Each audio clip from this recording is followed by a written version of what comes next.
नमस्कार। आज हम बात करने वाले हैं चुनाव आयोग के एक बहुत बड़े अभियान की। एक ऐसा अभियान जो सीधे सीधे हमारी पहचान और हमारे वोट के अधिकार से जुड़ा हुआ है। इसका नाम है SIR। तो चलिए आज इसी को समझते हैं कि ये आखिर है क्या और क्यों इतना जरूरी है। पिछले कुछ वक्त से ये शब्द सर खबरों में, नेताओं की बातों में, बहसों में हर जगह सुनाई दे रहा होगा। तो सवाल यही उठता है कि आखिर ये है क्या और ऐसा क्या हुआ कि ये अचानक इतना अहम हो गया।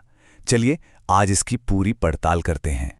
देखिए, इसको समझने का सबसे आसान तरीका है एक उदाहरण से। सोचिए कि घर में पेंट करवाना है। अब एक तो होता है कि कहीं कहीं से दीवार गंदी हो गई तो बस हल्का सा टचअप कर दिया, काम खत्म। लेकिन दूसरा तरीका यह है कि पूरी की पूरी पुरानी पेंट को खुरचा जाए, दीवार को अच्छे से तैयार किया जाए और फिर बिल्कुल नया पेंट किया जाए। तो ये जो सिर है ना, ये वही नई वाली पेंटिंग है। ये कोई छोटा मोटा अपडेट नहीं है, बल्कि वोटर लिस्ट को लगभग जीरो से बनाने जैसा एक बहुत बड़ा और बहुत गहरा काम है। तो फिर सर आखिर है क्या?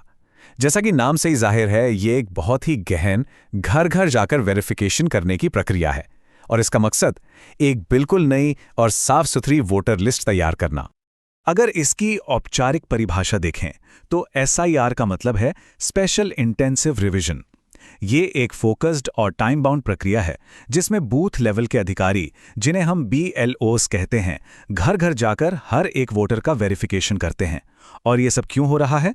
ताकि बड़े चुनावों से पहले हमारी जो वोटर लिस्ट है वो पूरी तरह से अपडेटेड हो, एकदम सही हो, बिना किसी भी गड़बड़ी के। ये पूरा काम जो है वो मोटे तौर पर 3 स्टेप्स में होता है। पहला, अधिकारी आपके घर आकर वेरिफिकेशन करेंगे। दूसरा, वो जरूरी फॉर्म्स बांटेंगे और जानकारी इकट्ठा करके वापस लेंगे। और तीसरा, इस सारे के सारे डेटा को ऑनलाइन सिस्टम में फीड किया जाएगा, जिसे कहते हैं डेटा डिजिटाइजेशन। अब एक बहुत बड़ा सवाल उठता है कि भाई इतनी बड़ी मेहनत करने की जरूरत ही क्या है?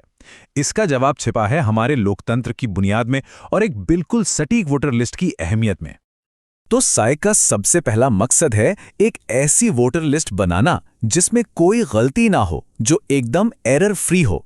इससे एक व्यक्ति एक वोट का जो हमारा सिद्धांत है वो और मजबूत होता है। साथ ही फर्जी वोटिंग या एक ही नाम का कई जगह होना, इस तरह की धोखाधड़ी को भी रोका जाता है। और जब लिस्ट सही होती है तो लोकतंत्र में हम सबका विश्वास भी बना रहता है। हाँ, एक और फायदा है कि जो लोग काम के लिए एक शहर से दूसरे शहर जाते हैं, उनके लिए रजिस्ट्रेशन आसान हो जाता है। और हाँ, ये भी जान लेना जरूरी है कि चुनाव आयोग ये सब अपनी मर्जी से नहीं कर रहा। उसे ये ताकत हमारे संविधान से मिलती है। आर्टिकल 324 चुनाव आयोग को वोटर लिस्ट बनाने और चुनाव कराने का पूरा अधिकार देता है। और आर्टिकल 326 हमारे देश के हर वयस्क नागरिक को वोट देने का अधिकार देता है।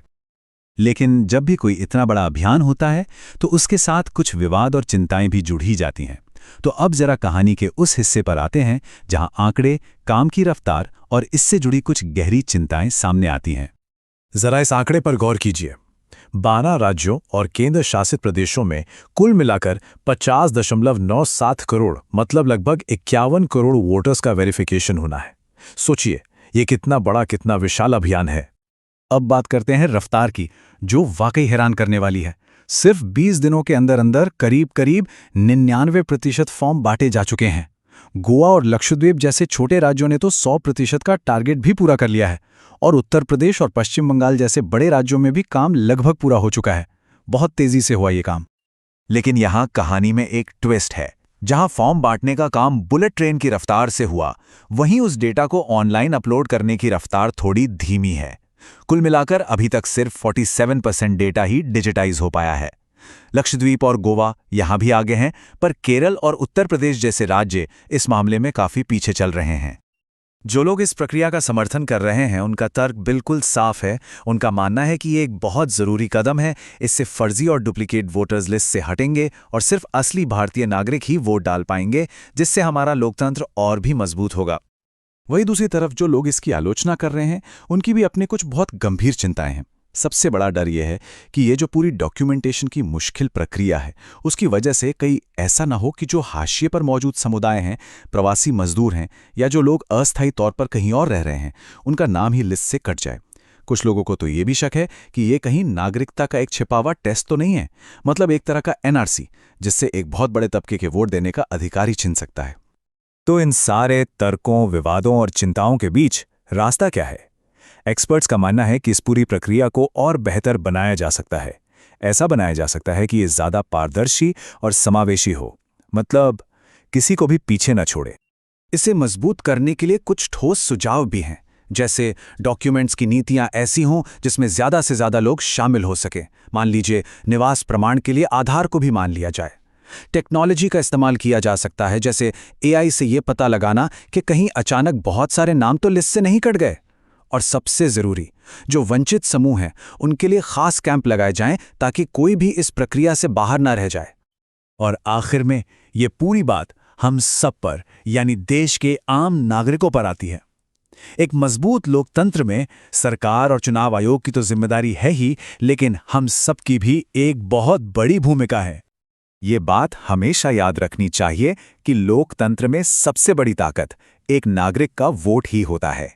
एक सही और साफ सुथरी वोटर लिस्ट ये पक्का करती है कि हमारी ये ताकत सुरक्षित रहे और इसका सही इस्तेमाल हो। इसलिए जब भी नई ड्राफ्ट लिस्ट आए तो उसमें अपना नाम चेक करना हम सबकी जिम्मेदारी है। तो हम आज की इस चर्चा को इसी सवाल के साथ खत्म करते हैं। क्या लगता है, क्या साइर जैसी ये गहन प्रक्रिया भारतीय लोकतंत्र को और ज्यादा समावेशी बनाएगी, या फिर इस बात का खतरा है कि सटीकता और सुरक्षा की इस कोशिश में कुछ लोग पीछे छूट जाएंगे? इस पर सोचिएगा जरूर।